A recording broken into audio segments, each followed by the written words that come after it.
There are 3 St Andrews Kirks in North Berwick, and this one is the oldest.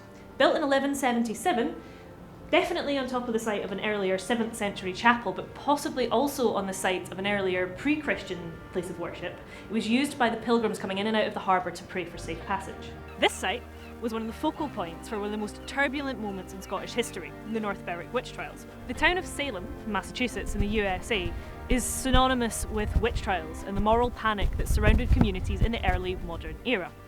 But I would argue that the North Berwick witch trials had a far greater effect on the popular psychology of the time than the events that happened almost a full century later.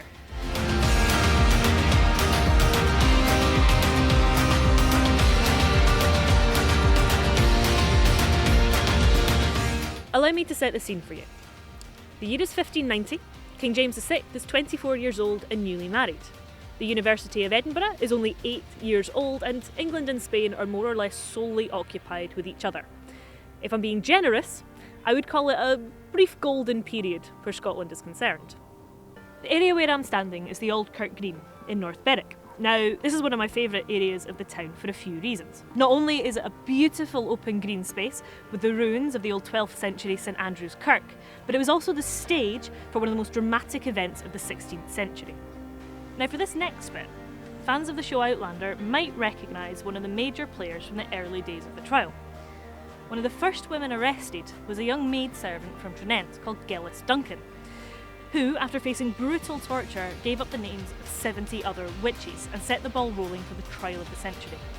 Accounts of what happened were published in a pamphlet that was produced in London, called The News from Scotland, declaring the damnable life of Dr. John Thea, a notable sorcerer who was burned at Edinburgh this January last, which was later reproduced in James's own book, Demonology. Now that makes a lovely fireside story, but there's another side to these witch trials that, though less spooky, I find all the more interesting.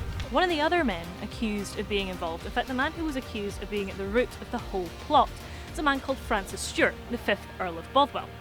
Now, Bothwell's a very interesting character. He's the king's cousin, but he's also the nephew of the 4th Earl of Bothwell, who was executed for his involvement in the king's father's death. Now, that makes Francis Stewart's accusations of treasonous witchcraft a little bit convenient. Whatever the motivation behind the North Berwick witch trials, the fact is that they were the first in a series of 5 major persecutions, known collectively as the Great Scottish Witch Hunts.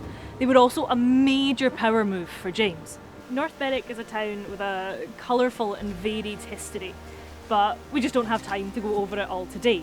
But if you know something about the town that we've maybe missed, why don't you leave us a comment below?